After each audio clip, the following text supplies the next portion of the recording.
What's up? It's Joe Crest here, aka Ted Wheeler on Stranger Things. And look, I also wanted to say thanks so much for watching the show.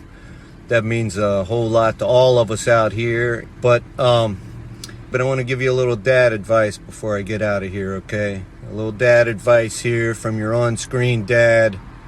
Don't go out there. Just like Nike says, just don't do it. Go get him.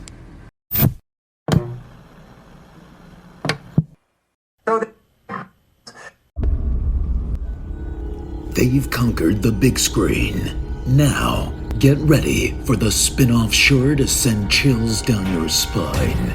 It's Nico, Brian, Mike, and Dustin in Don't Go Out There, the series.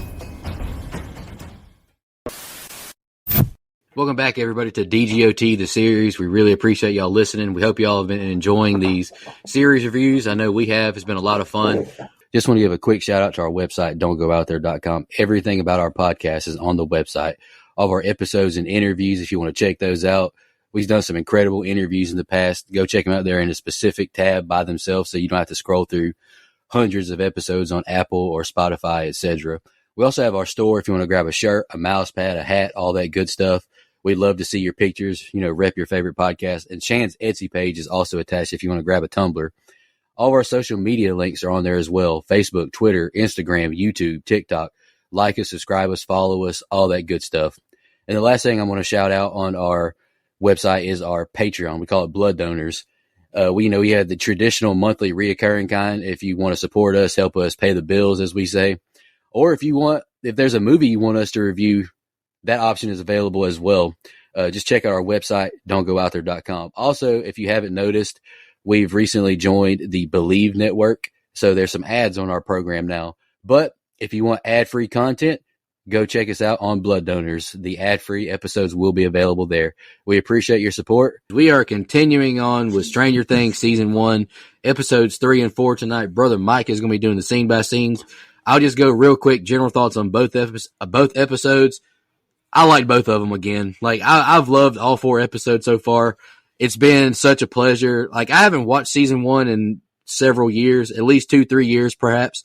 And it's been a treat, honestly, just diving back into this first season, seeing the kids, actually be kids again, watching, the creation of their camaraderie. It's been a blast. And episode 4 is when I got hooked the first time I watched it, and I loved it. The ending was still great.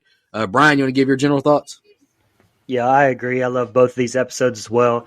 I say this during my review, but the pacing is just really good in this season. There's not too much filler. We aren't drug along for 5 episodes of, oh, Joyce is crazy and blah, blah, blah, like you would expect. I mean, it's really good writing here. And nothing that really blows me away like episode 2 did, but a lot of good here. Just another great set. Yeah, I think these 2 episodes do a great job of mixing and matching that weird supernatural stuff we're starting to get layered in with getting to know these characters on a different level, right? I mean, these are the episodes we start to see, a little bit more character depth from Nancy, a little bit more from Jonathan, really getting to know our characters and, the kids even, right?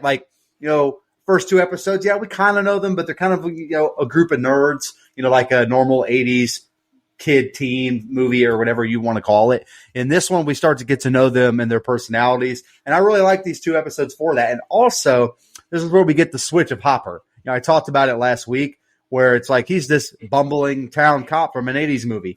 No, the hell he's not. He really is not. And this is the 2 episodes that it starts in. So I think these episodes are really good. We get to know more about Hawkins' lab. Again, big fan of this whole season. And I kind of forgot how big of a fan I am of this season. It does so much in honestly so little time. These are when the episodes were manageable length, by the way. Pause. The later seasons you get an hour and a half long episodes. What the hell are we doing here? But this is perfectly done. Yeah, like Brian was mentioning with this season, being perfectly paced. Season 4, to me, the first 3 episodes are filler, and nothing happens. It takes a while to get going.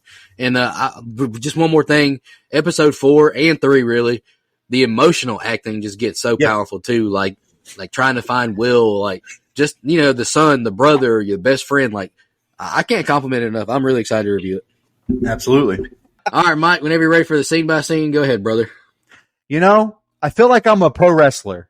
I retire and then I come out of retirement and do another retirement match. And so here I am doing another fucking retirement match like a Ric Flair 2 years ago. That's what I'm doing right here. I'm about to say, I may go back and you're the Ric Flair of Don't Go Out There. No, yeah, whoa. Hey, that would make me the GOAT, which I appreciate you calling me that. I appreciate that. He is kind of the GOAT. No, in real talk though, one of my New Year's resolutions was to hold up a little bit more of my weight on this show by not just being like, I suck at scene by scene, so I'm not going to do it. That's not cool. Everyone else is doing it. I need to participate as well.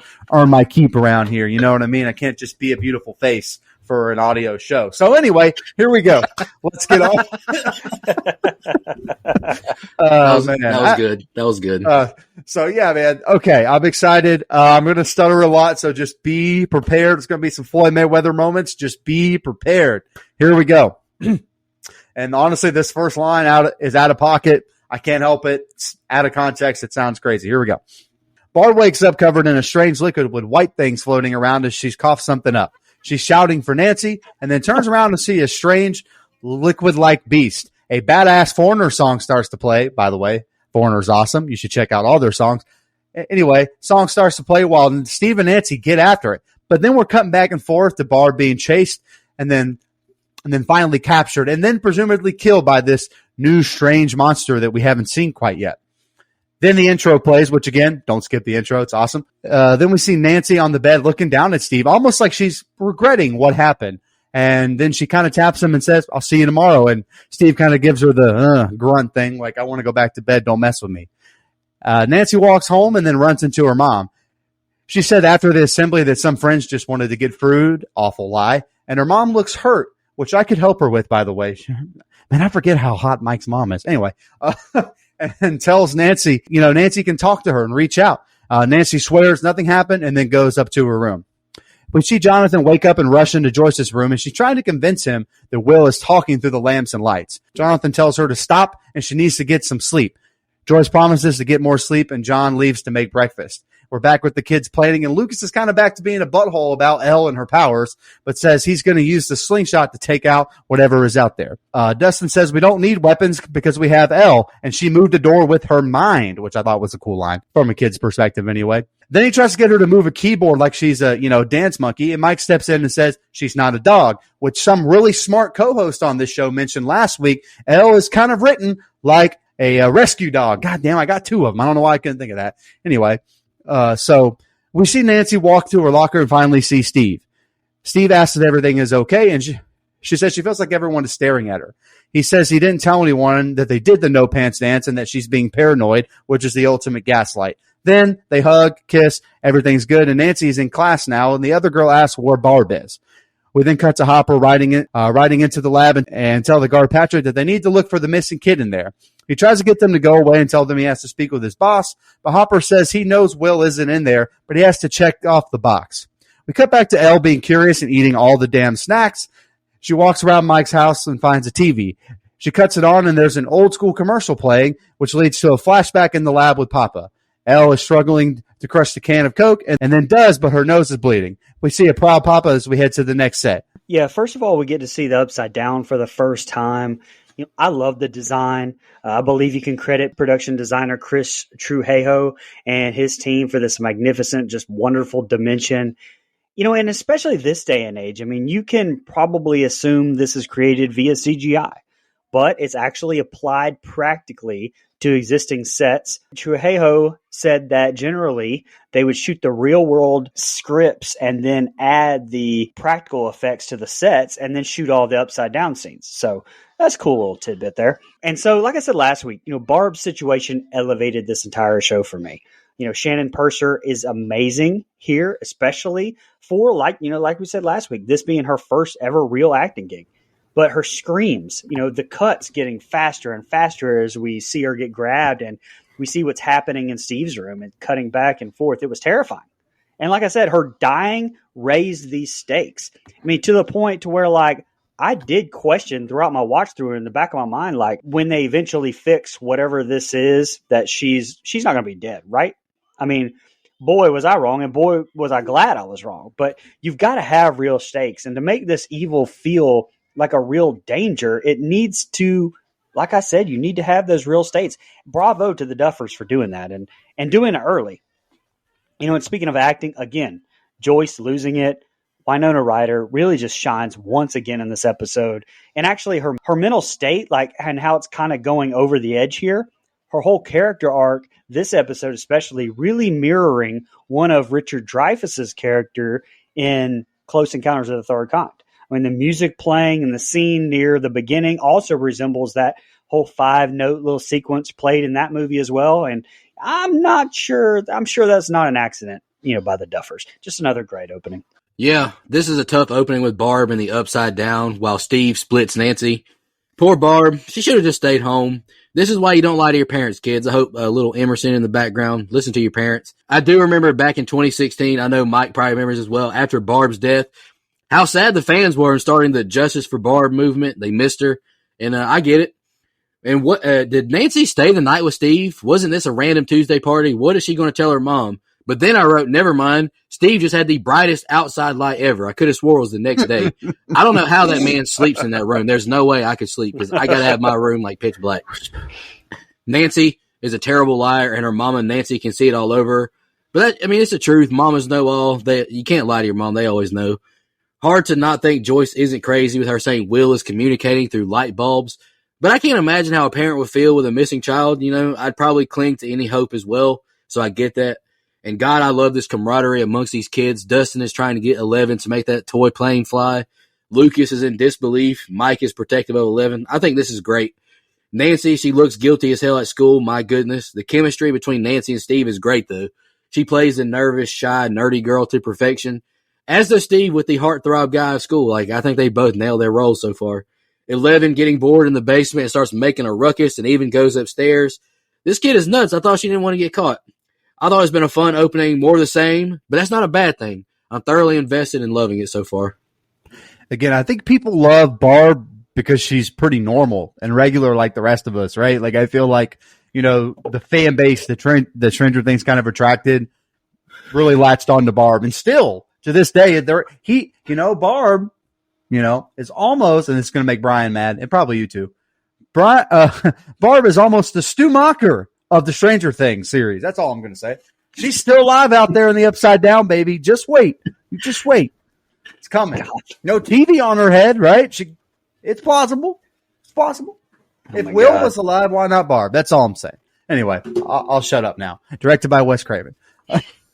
I'm sorry. I love that shirt, Brian. Okay. All right. We see Elle shut off the Coke commercial and run from the TV. We then cut back to Joyce hammering stuff in her house. We come to find that she's putting up Christmas lights on the wall like a crazy woman. We see her buying a lot more lights at work, and Don tells her to just ring her up after he looks at her, or she tells Don to just ring her up after she looks at her. He looks at her funny. And we're back at the lab, and they swear the kid couldn't be in here. The security is too tight. Hopper isn't buying it and wants to check the tapes. As he's leaving, he says they're lying. We see them lowering what looks like the Continuum Transfunctioner into the lab as an Activia ad plays. Oh, sorry, that's just my cheap Netflix. My bad. Sorry. We're back to Al wandering the house again, and she finds a music box in Nancy's room and is mesmerized by it. She then sees pics of Nancy and Barb in Nancy's room and gets a concerned look on her face. We're back at lunch with the group of assholes, and Nancy asks if they've seen Barb. They joke they don't know who that is, and Steve says quit being a jerk. Nancy explains that they haven't seen her since last night. And then Bitchface blames her for Barb leaving because of all of her moaning, and then mocks the way Nancy moaned Steve's name last night. That's a tough day at the office, by the way. We're back with the nerds, and they're debating Elle's powers. Dustin asks if she's born with it or maybe it's Maybelline. And Lucas is kind of being an a-hole again, making fun of Mike for having a crush on Elle. Then the group of bullies walks up, and they tell them that Will is dead. And this is what the idiot dad said. He was taken by some, I can't say that word. Well, no, I can say that word. It's an acceptable term. Anyway. He says that he was taken by. Hey, that's what the guy says. You want to beep it out? You're more than welcome to. And then after Mike is tripped by the bullies, Dustin finds a rock, and Mike says, "Yeah, that's the one." And Lucas says his rock is a monster killer. We then come back to John in the red room at developing pics as as one of the girls from Steve's group walks in, which makes him nervous because he knows he was being creepy as shit last night with his camera. Back to Joyce's Winter Wonderland, and her house looks festive as fuck. Not gonna lie, looks like a place I'd like to be for Christmas. As Karen knocks on the door, looks a little disheveled, and tells Joyce she has a casserole for her. Now, I will complain about something. Just for me personally, all throughout the season, my least favorite parts of any of this entire show really are the flashbacks with Eleven and Papa, Dr. Brenner. I mean, it's not really the show's fault, I guess. I'm personally not interested in it. I feel like I've seen this exact story plot point done exactly like this with flashbacks like a billion times. That's all. And yeah, we get it. Brenner's a dick, and 11 was experiment, and eventually escapes again. I've seen this a million different shows and all throughout the season so far. I personally want to skip it. And we get just this classic scene of Joyce hanging the Christmas lights. I mean, like you guys mentioned in the first episode, it's crazy how nostalgic this has gotten in these years. You said, Nico, in the open that you haven't seen it in 2 or 3 years. It's been since like 2000, probably 17 since I've seen it. And if I don't know when you're listening to the show, but it's 2025 right now. So it's been a long time. And, I remember most of it, but it's really like I'm watching it for one of the first times. And it's just so nostalgic to me too. My wife had a shirt with this exact thing on it with the Christmas lights and the letters, and can I also point out the cut from the dark room where Jonathan was in there and how it faded from that red bulb to the Christmas lights. Oh, I thought that was great. Bravo. Joyce is a damn thinker, I tell you that much. It's a brilliant idea to hang Christmas lights on the wall to communicate. She's at the most don't give a damn level you can be buying these Christmas lights from her work, telling your boss what to do. I love it. Like, Team Joyce. Hopper isn't buying the Department of Energy's bullshit, and I love that as well. They seem super fishy, and I love that he's not written as a dumb cop like David Arquette, Dewey. He would never. To some, these scenes with 11 exploring the house may come across boring, but I'm a big fan. She's appreciating the simplest things in life, like a music box, pictures, a little recliner. Like, she's appreciating the small things, and I like that. Tommy and Caroline are typical jerk prep kids, but they do a fine job at it, and I chuckled at Steve's grin as Caroline bragged on all the moaning Nancy did. Steve's like, hell yeah, brother. I put it down. Lucas is a bona fide hater so far in these episodes, but I think he brings great balance to the friend group. Like, every friend group needs a skeptic. Karen being a nice friend, bringing Joyce a casserole. And to steal a line from good brother Mike, both these ladies, they can call me sometime, and you can write an Apple Podcast review. I don't care. Buddy. Yeah. There's quite a few in this cast, especially as the show goes. Anyway, Hopper pulls into the library and asks Marissa how she is. Marissa says he has a lot of nerve coming in here and that he could have at least called her instead of wasting her time and being a dick. He tries to recover by saying maybe they could go out next week, and his cop friend looks at him funny. And then he asks if they have newspapers there, and Marissa pulls out cabinets and said they have all the big ones. Pause. She asks, shouldn't they be looking for the missing kid? And Hopper says they are, as Marissa leaves to get more papers. Officer Powell looks at him funny and says, the librarian, which we're back at Joyce's with Karen, and she's asking how she is and how John is as the lights start to flicker. And then Joyce said she has electrical problems. We then see Holly wander off because all the lights flickering on and off, and they come to a dead stop, which after giving me a stroke, I was pretty much thankful for. Jesus. Then Holly sees a Freddy Krueger-like thing come out of the wall, and Joyce tells her that she can't be in here. She asks Holly if she saw anything. Holly says yes, but then after Karen tries to calm her down, Joyce asks her to leave, but thanks her for the casserole. We see Nancy calling Barb's mom, and she slips up asking if Barb came home after the assembly. She corrects her and says, never mind, Barb must be at the library. Then these assholes gang up on John as they find his pictures. They rightfully criticize him for being creepy the night before and rip up the pictures. Then they wrongfully break his camera as Nancy stands there really embarrassed. We see Elle at the fence as she comes across a cat again, and she is terrified because we see a flashback to her using her powers to try to kill the cat, move the cat, explode the cat. We're not exactly sure. It's a little too much for her, and she refuses. We see guards carry her away as she's screaming Papa's name, but then she kills the guards fast as fuck, boy. And then Papa comes in and says, that was incredible, as he carries Elle down the hall. Go ahead, Brian. That's really funny that you said what you did about Steve and the friend group, because that's a lot of what I have on my notes. I'm totally on your side with that. It is hilarious, though, at the start of this when Hopper walks into the library and just gets wrung out by that receptionist. And he's like, yep. just cracks my ass up from David Harbour. Fun fact, though, his research reveals Dr. Brenner to be associated with the MK Ultra program. MK Ultra was a real project that was undertaken by the CIA, researching telekinesis and other forms of mind control. So that's a cool little Easter egg there. I also completely forgot about this scene at the table between Joyce and Mrs. Wheeler. Like, I thought it felt very natural. Cara Bono, I thought, did great holding her own with Ryder there and not being so totally washed out of that scene. And I also thought it was a nice little touch with Lil Holly being drawn to that wall where the monster went all Elm Street last episode. That's a nice little nod to 82's Poltergeist, where Heather Rourke's character is drawn to the television. That, and by the way, that's another really overdue movie. I mean, despite your thoughts on it, the fact that we've gone 5 years and haven't done the OG Poltergeist is kind of nuts, if we're being honest. Should I do Overdue Month instead of Guilty Pleasure and Thriller? Maybe. Whatever you want to do, man. I'm tired. If I give you an option, you always do the opposite on purpose. So no, that's the whole point. I'm asking you for your opinion so I can do the opposite. Let's go. I know. I'm not giving you one. But like I said last episode, I know we are supposed to feel sorry for Jonathan and think of Steve as a dick here. Well, honestly, I don't. I mean, he acted like pretty much any normal human would in that situation.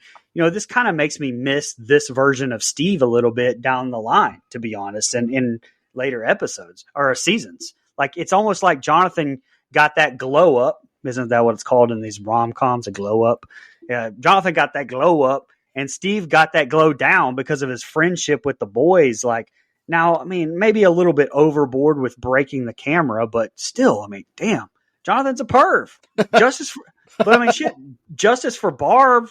Fuck that. Justice for cool jock Steve. Bring him back. Where did he go? Cool. There you go. Go ahead. Not Chips or not. It's not Chips Ahoy, Steve. Sorry. Scoops Ahoy. Yeah, Scoops Ahoy. Come on. Chips Ahoy. Come on. What did they do to my man Steve?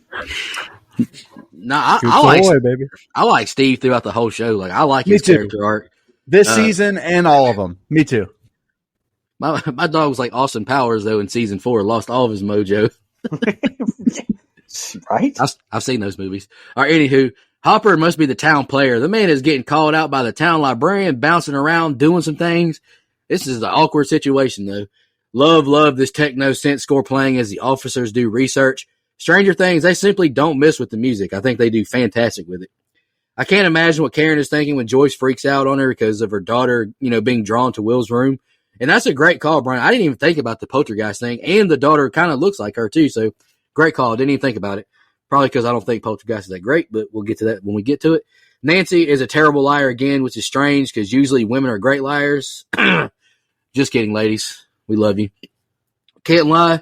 My man Jonathan, he looks super guilty and creepy here. I'm not mad at Steve and the crew at all for ripping up his pictures. Breaking the camera, I agree, Brian, was a little bit far, but honestly, I understand them being pissed. It's weird. Flowers to Millie. She plays 11 so well. Great emotional acting as she's carried away to the cell. But she's like a sprained ankle. Nothing to play with. Killing them guards. Shout out to her. This show established it early. And damn, is Dr. Brenner a piece of shit. I can't wait for him to get what's coming later on. I can't fucking wait either. Great writing. Great heel, as they may say in the wrestling business. We see the boys find Elle, and Mike tells her to hop on the bike. They don't have much time. And then we cut back to Nancy, Steve, and friends. As Nancy said she has to leave to do something for her mom as the group wonders what's wrong with her. And then Steve gets, and that's what Steve gets for going all psycho on the psycho and dating Miss Perfect, which, again, I love the character arc of Nancy. Sorry. We see Elle asking Mike why they hurt him. And Mike tries to lie, but then Elle catches his ass by reminding him that friends don't lie. He explains the bullies, and Elle says that she understands. Then Nancy is looking for Barb as a mysterious shadowy thing rushes by her, scaring her to death with no face as she runs away. Back at Winter Wonderland here, and the lights are flickering in a weird pattern for Joyce. She grabs a bundle of lights and asks if Will is there, and the light blinks on. She asks him if he's alive, and Will blinks yes. Joyce asks him to help her find him, and then she gets the idea that instead of the crazy blink system, let's paint an alphabet on the wall. And Nancy comes home and is crying, and she tells her mom that she thinks something terrible has happened to Barb. Then we're back at the library with Hopper and Pal, and they're discussing past CIA research with the Hawkins lab and the man who runs it. Pal isn't buying it, but Hopper says maybe he was or that maybe Will was in the wrong place at the wrong time. We're back with the group of nerds and Elle as she ends up leading them to Will's house, saying he is hiding here. They try to make her and Mike feel stupid because this is where he lives. And Mike says they are calling the cops as the cops just so happen to ride by. And Will is spelling out what to say to Joyce, and he spells out right here as the creature that looks like Freddy Krueger comes through the wall. And all the cops in town show up at the lake. Hopper says, please tell me that's not the kid, as the cops pull a body that looks like Will out of the lake. And Mike unnecessarily starts yelling at Elle because she was supposed to help them find Will alive. He asks what's wrong with her repeatedly, and then Mike leaves. John finds Joyce in the woods as they hug, as we cut back and forth to Mike and Karen hugging as well. That's the end of the episode. Go ahead, Brian. I don't know. I kind of feel sorry for Barb. Like, I mean, imagine going the entire day and nobody giving a shit or even noticing you're gone, but one person? Damn. You know, I think we've talked about this before, but parents in the 80s were something else, man. You know, there was a real TV commercial that would come on and say, it's 10 o'clock. Do you know where your kids are at? Like, that's a real thing. I don't know, just really unthinkable with the mentally fucked up people out there nowadays, but that's a rant for another day anyway. One of the bigger character arcs and, you know, pieces that we really ever get from Nancy, if I'm not mistaken, is right here. I mean, these first few episodes, it's almost like they are the main cast and then the kids are the supporting characters, you know, and that eventually switches, but it's a very interesting thing to notice on this rewatch. But I like this version of Nancy as well. Or Natalia Dyer does great in this season. It's just fantastic. There are just so many great shots in this ending too. I mean, from Joyce, how it's cutting back to the boys riding the bikes through the woods, through the police picking up who we think is Will. And by the way, the first time I watched this on the rewatch, I was like, why the fuck does he look like Will? What am I missing here? Is that fucking Will's body? What's going on? And I totally forgot about the plot point of the next episode. It's like it left my entire mind. I completely forgot this next episode that we're about to watch. But the Demogorgon showing up in the real world, I mean, this episode instantly got nuts and quickly. And it's episode 3, and it took most of the episode, but shit has officially began popping off. And it was a super emotional ending, like Nico brought up at the start. Yes, sir. You can visibly tell how much Nancy dislikes Steve's friend group, and I feel her like they suck. They're terrible. 11 calls Mike out on his lies really quick, but she's understanding, and I think she portrays empathy very well. Poor Nancy is starting to realize the situation with Barb is getting real and scary. I don't know how Nancy isn't freezing, though. A little sweater on only, but every time she breathes out, there's cold breath everywhere. That shit looks miserable. Like, it's like 40 down here in Florida, and I think I'm dying, y'all. Like, I'm sick. I can't shake it. It's miserable. I love the smile Joyce makes asking Will if you're here, and Will confirms. I love it. Winona is great. I know her stomach sank, though, hearing her baby isn't safe. I mean, I'm not a parent, but I couldn't imagine finding out, if my niece or nephew wasn't safe. I love the writing for Joyce's character. This is brilliant, having her write the letters on the wall. Like, it's so creative. I like it. Another groovy tune as Hopper and his deputy drives away. This show is so fun, and I think the flashing traffic light, I thought that was a nice subtle touch if you caught that. Big oh shit moment when the siren's flying by and the kids pursuing after as Lucas was doubting 11. I really liked it. The lights going berserk and the Demogorgon coming out of the wall. Another unique, intense scene carried by Winona. The sincerity in Hopper's voice saying, please tell me it's not the kid. I thought it was so good. You can tell he has a big heart and he has a lot of layers. Like, he's not just a guy sleeping around because he wants to sleep around. I think he's a broken man, and that's just how he copes. Brilliant acting by these kids, seeing their friend dead and the emotions they portray. I thought it was incredible. And what a family moment here. Karen, portrayed by Cara Biono. I don't know how you say her last name. She does so good consoling both of her grieving kids. Like, that's got to be tough, too. Both your kids crying over friends that are missing. That's tough. I love the ending shot of Joyce and Jonathan in the headlights hugging as well. I thought it was a touching ending to a very, very good episode. All right. Any final thoughts on episode 3, Holly Jolly, before we move on? I only have one. It's that this is the only episode of the entire first season in which friend of the show, Joe Crest, Ted Wheeler, does not appear. I mean, he's in the other episodes, but he's just kind of there. He's like the recliner, basically. Like, he makes an appearance. Hey, give me that job. I'm fine with that. Yeah, for real. Days, man. Just give me 10 bands an episode, and I'll sit there. Well, I get to be married to Mrs. Wheeler. Come on. Yeah, facts. All right. Here's Dustin's rating for episode 3.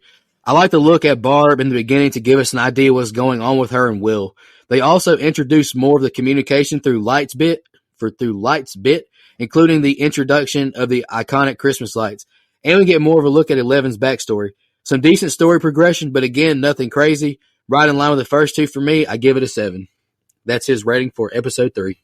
Again, for this anti-Stranger Things stance he took for so long, he seemed to be pretty high on this season. Just saying. He hadn't watched the other years. Maybe it's time, Dustin, brother. Maybe it's time.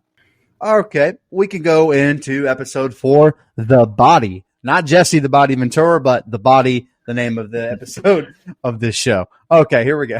The cops show up at Will's house, and they're investigating inside. We see a scene where Hopper is telling Joyce that they found Will in the lake, and Joyce refuses to believe it.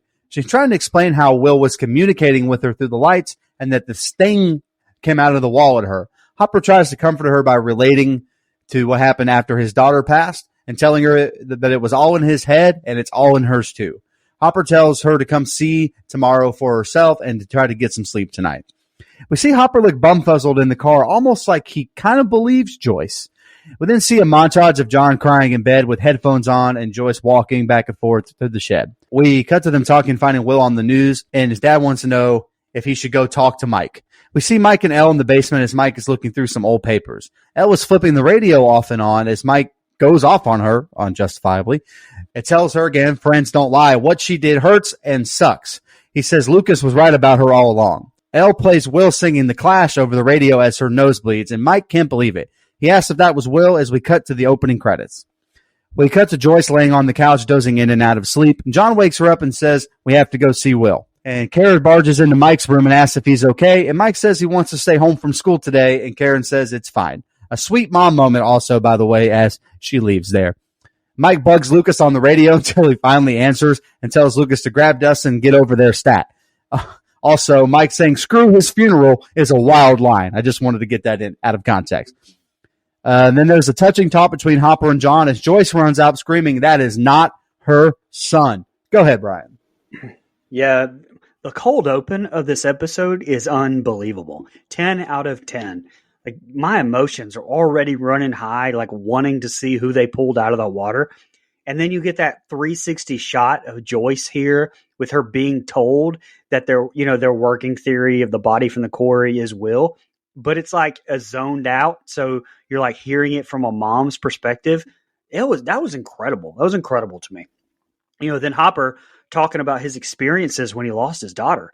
I mean, it's the most effective shot and scene that I can remember seeing on the show that I can recall anyway, maybe only rivaled with that shot in season 4 of Max and the running up that hill moment. But this is absolutely incredible. Chill bump inducing for me. I can't say that enough. Now, there is an editing goof in this set of things when Hopper is in Joyce's house. Like, the lights from the police cars are seen flashing in the house. Like, you can tell they're on, even as Hopper turns around to leave. But when Hopper walks out of his house, there are no flashing lights at all. So I think that was a little bit of a goof. A few fun facts about the autopsy, too, which sounds weird when I say that out loud. But executive producer Sean Levy plays the coroner and is seen briefly when Joyce bursts out of the morgue. Levy, of Deadpool and Wolverine fame nowadays. And last thing, Will's fake body was made with a cast of Noah Schnapp's head and a full body cast of a very petite woman. So shout out to Justin Raleigh and his whole special effects team. I thought everything looked fantastic. Yeah, I really like episode 4, but I really don't have that many notes this episode, just giving you a heads up, Mike. But Joyce, she looks absolutely crazy telling Hopper what she experienced. But you got to speak your truth, girl, and I feel you. Continuing my praise for Joyce's writing, her character. She knows her boy is alive, and she's sticking to it, and I love that. Mike is snapping on 11 while she keeps calm and shows Will is still alive. Millie, she does a great job acting while only saying one word. I thought it was very impressive, just the facial acting and just the sincerity and the sternness and the one word she said. Mike, you got to wait a couple more seconds for Mom to get away from your door before you start going hard on that radio. It's like, bro, she's going to hear everything you said. She took like 2 steps away. Come on.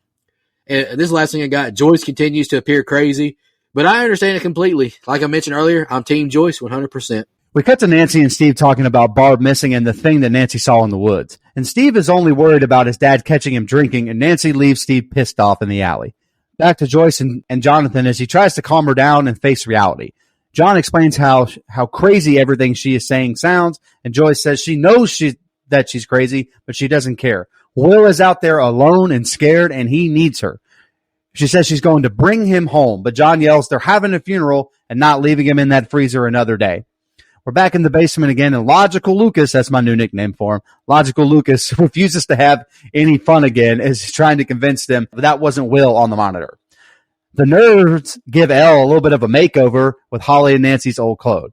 And Mike tells her that she looks good as she puts on a dress and a wig. Elle sees herself in the mirror, maybe for the first time, and says that she looks pretty. Really touching moment there. We're back at the lab where we see a man suited up and about to go into this black blobby wall. And the minute the lab see it light and then regrow. We cut to Nancy in class, and someone from the office comes to get her. It's Officer Powell and another officer. They're questioning her about the night of Barb's disappearance. They have more details than she thought about her and Steve and what happened. She lies to the police about Steve because her mom is there. Hopper is asking the coroner some questions, and he says he'd never seen anything like it with the amount of troopers that were here. We cut back to the kids in the hall, and they come to a door that's locked. They asked if Elle could open it with her powers, and they're stopped by their teacher, and he tells them they could have the AV kit for the rest of the day. They make up who Elle is and say her name is Eleanor from Sweden, and that's where that ends. Go ahead, Brian. Yeah, Charlie Heaton absolutely killed it again at the start of this set of scenes with his back and forth and that blow up he had with Joyce in the streets. Absolutely killed it. That kid has some serious acting chops, and I know I said it last set of scenes, or maybe the last episode too, but he just outshined Ryder in that scene. It was just amazing. I don't have much notes on the set of scenes either. We definitely get another E.T. reference here with the boys dressing 11 up, the blonde hair, everything. But if you look closely at the clothes, it's not E.T. they're dressing her up as, it's Carrie, which obviously goes hand in hand with the psychonetic abilities. So another sly nod from the Duffers there. By the way, am I the only one who thinks of Duff Beer from The Simpsons every time I hear their name? I don't know. It's just me, I guess. Also, somehow, Mike is a movie studio professional grade makeup putter on her. But hey, I'll let that slide. All right, y'all correct me if I'm wrong, but I don't think Steve was being too irrational asking Nancy to not bring up the beers with the cops. No. It's like he doesn't want to get caught. Like, you can say you're there, but just don't say we were drinking. Like, I don't think that was too far. I mean, I think leaving that out would be fine. I don't think it's more the timing than anything, Nico, not the actual request. At least I think. Yeah. Nice little family drama moment in front of the good folks of Hawkins. Jesus, Joyce. Joyce and Jonathan put on a show for everybody. I love Eleven's blank reactions to everything. Mike having no idea how to do makeup. I thought that was great as well, too. But 11 did come out looking like she had her makeup done well, but he looked like a bumbling idiot doing it in the room. My man's Mike is smitten over 11. I think it's adorable. He reminded me of being a kid in school, having my first crush. Felt the same way, didn't know how to talk. My eyes just got real big.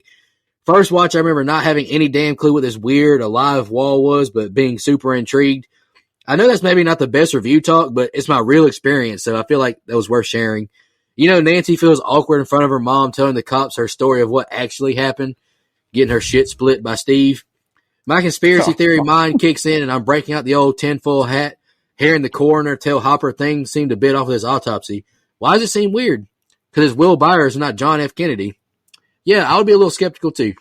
Getting her shit split. It's cracking me up. Yeah, Come on, man. It's crazy. Come on, that's wild. That's wild. Anyway. Brian, you can't say crazy like that. That's a how do you do fellow kids moment. Come on, man. I'm just Golly, I can't do anything. Nah, I'm old too, brother. I probably shouldn't use it either. Anyway, the nerds walk back into the assembly and immediately they want to abort mission. We cut to Karen yelling at Nancy about lying to the police and says that she isn't naive. Nancy yells, they slept together, but it's all bullshit and has nothing to do with Barb missing. She's absolutely right. She says no one is listening to her as she storms up to her room. We see Nancy pull out one of the ripped pictures that John took of Barb, and they tape it with another one that sees a shadowy figure in the back of the picture. We're back at Hawkins' lab as Shepard is in the upside down trying to communicate back to the lab. Then they hear a crunch, a roar, and they hear him get eaten. And Papa yells for him to be reeled in, but it's too late. All that's left is some blood and a piece of equipment. We're back at the assembly for Will, and the boys look around to see the mouth breathers as Elle also catches them. Mike stops them after the assembly and says laughing wasn't a very nice thing to do. The boys tell them that Will is in fairyland now with the other fairies as Mike pushes him down to the ground. As the bully goes to swing on Mike, Elle stops him with her powers and makes Troy piss himself. This isn't cool no matter what Billy Madison says. We cut to John at the funeral home trying to pick out a casket for Will when Nancy shows up. She wants to know if they can go talk for a second. She shows John the picture, and he doesn't know what to make of it. Nancy trying to explain what she saw in the wood, and as she tries to leave, John asks what it looked like and asks it didn't have a face. And Nancy asks how he knew that. Well, he cuts to Hopper at the bar drinking and buys the other guy a drink as he is celebrating his daughter winning the spelling bee. The guy asks his daughter's name, and he says Sarah. Hopper then tries to weasel his way in because this is the guy that found the Byers boy. Hopper questions him about finding him, and then the guy tries to leave. Hopper meets him outside and beats the shit out of him against the wall as a black car leaves with Hopper chasing it down. Go ahead, Brian. If pooping your pants is cool, consider me Mike Settle. That's true. Another little goof Who's here. cooler than me? Nobody might. Another little goof, though, in the set of scenes when Miss Wheeler bursts through the door, angry with Nancy, about lying to police. She throws her purse down in the front part of the bar. And when they get to the kitchen, she still has it, and she throws the purse down again. I mean, I guess she could have picked it back up and threw it down again. She was so mad. Or maybe Kara messed up. I don't know, but it's in there. COSA FX and lead supervisor Mark Colby are responsible for the visual effects CG-wise. Now, I will say, the gross portal entrance thing at the lab doesn't look great. I mean, maybe practical would have been the way to go there, but I know their budget had to be somewhat low for something that they didn't know would take off like this. But although Netflix is known for blowing through seemingly unlimited money, a la Mike Settle, but it didn't look great. You can definitely tell the difference when season 4 comes around and we spend most of our time in the Upside Down, that's for sure. But and I know I'm nitpicking here, but it was very jarring for me as a viewer to go from that tempo funny scene with, what's the bully's name, Troy, when he was peeing himself, and then bam, we cut to Jonathan in what needs to be a pretty deep scene, trying to pick out Will's casket. I guess I needed more of a transition there. Maybe cut to Nancy riding her bike to the funeral home or something. And I mean, give me a few seconds before throwing me into that scene is all. Like I said, just a nitpick I had.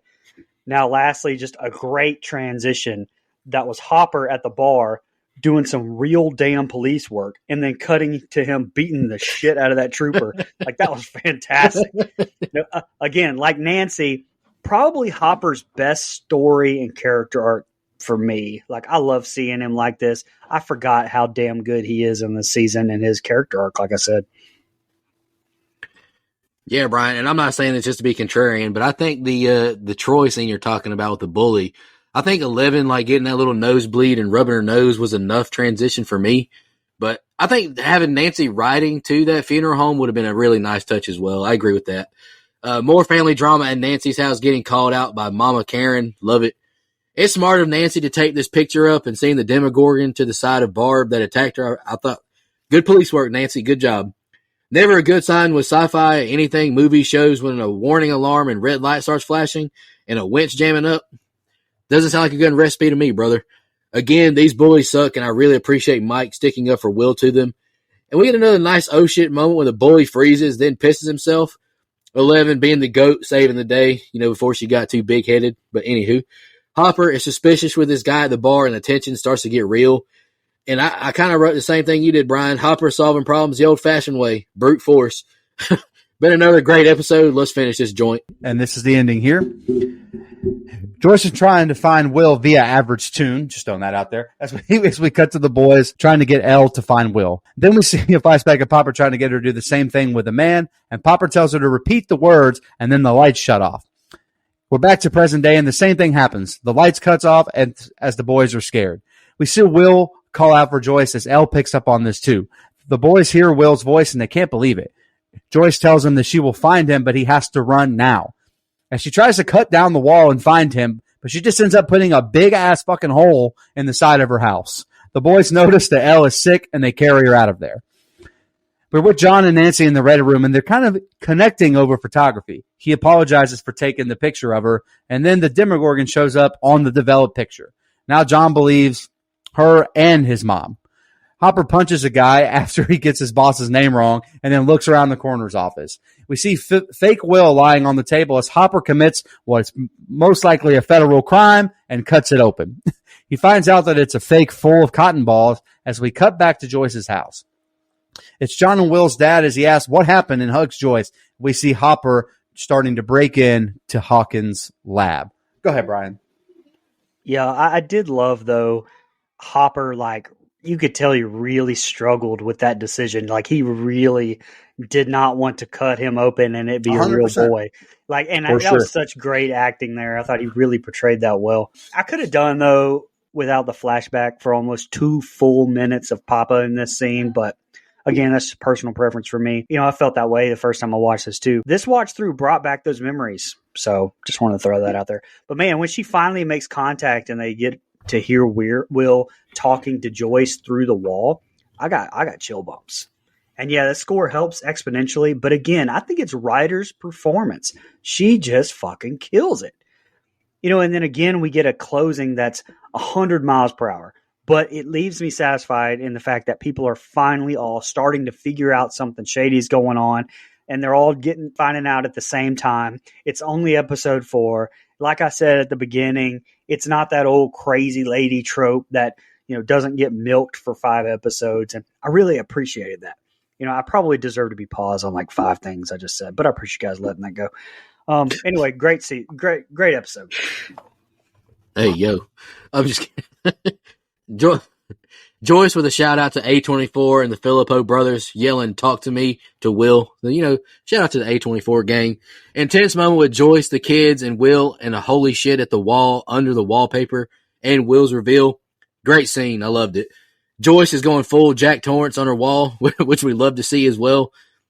It's easy to see the chemistry forming between Jonathan and Nancy early on as well. I don't know what it is about Natalia Dyer, but she just has great chemistry with everybody she works with, I guess. They were doing a great job, you know, with their detective work with the pictures. Hopper going back to the tried and true brute force to get access to Will's body. We love to see that as well. Police brutality used in the right way. This is the episode on my first initial watch through that hooked, line, and sinkered me. Hopper cutting Will's flesh open and revealing it's just a stuffed mannequin. Holy shit, man. Like, this was like the first time I watched Saw and the fucking Hello Zet play. I was like, hell yeah, I'm in this. Lonnie coming back, man, deadbeat dad and bum, fuck that guy. Hopper is really curious now. Never a good thing when you break out the old bolt cutters to a private area. Great episode, loved it. Can't wait to do episode 5 now. I was going to say, I got done writing these notes down for scene by scene. I was like, God, I just want to fucking keep watching, man. I don't want to. Like, I didn't have the time, or I would have. Like, I'll be honest, like, hey, I got to go do something else. But, like, I was like, fuck, if I could, I almost want to just binge this shit again, even though, you know, I almost want to binge it, no notes, right? Just want to watch it, lock the fuck in. Yeah, just watch it again. Yeah, man. God, I want that experience of seeing it all for the first time. You almost get it back because it's been so long. And then you guys mentioned, or I believe it was Brian mentioned the year. It's been almost a damn decade since this show came out. That is insane to think about. So crazy. Any final thoughts, fellas, besides me rambling here? You got any fun facts, Brian? If not, I'll go ahead and read Dustin's rating. I don't have any fun facts. The only thing I wanted to say was it was a great ending for episode 3, amazing episode opening to episode 4, but none compare yet to episode 2 for me. So it's still episode 2 is still top of the list for this guy. That's fair.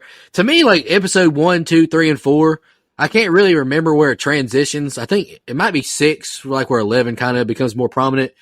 But they're kind of like those Friday the 13th movies. The first 4, they're kind of all the same. That's what I was going to say. Some standout moments, but I mean, they're all good, so I'm not mad about it. All right, here's Dustin's rating before we get out of here. I like the storyline of the cops finding a body, but Joyce knowing it's not Will, while Mike and 11 hear Will through the radio. So the majority believes Will is dead, while a small group knows the truth. The plot thickens a lot in this one. Couldn't imagine your mom finding out you lost your V card because the cops were grilling you after your best friend went missing. Poor Nancy. Stay at the office. Yeah, getting your shit split. But more good looks at the lab where more good looks at the lab where 11 was, and enough mystery to keep it intriguing, especially finding out Will's body isn't a real body. Still around that 7 mark for me, 7.5 on this one. Hey, I mean, 7's pretty good, right? I mean, 7.5. I was going to say we're getting a Stranger Things fan here is what I think. That's what I'm hearing. Big fan of the show. Big fan. Well, fellas, I had a really good time with 3 and 4. I'm excited for the next 4 episodes, honestly. He's going to listen to us one day and be convinced to watch season 2. And then he's going to get to that episode where Elle finds her sister, quote unquote, and just be so pissed that we made him watch it in the first place. I hated not that my part. fault. I hated That part sucks. I can't wait till we do season 2. I have some thoughts on that. No, yeah, and I'm just going to go ahead and throw this out there. My picks going forward is going to be Stranger Things until we get done. Just throwing it out there. Okay. So if y'all want to pile on, we can knock it out faster. But that's just where I'm going with it. I really enjoyed this. This was fun. Any final thoughts, guys? Absolutely. No, I love it. All right, we'll be back next week with episodes 5 and 6. I don't remember what their names are, but you can look it up. You got IMDb. Jason X. Just want to remind everybody.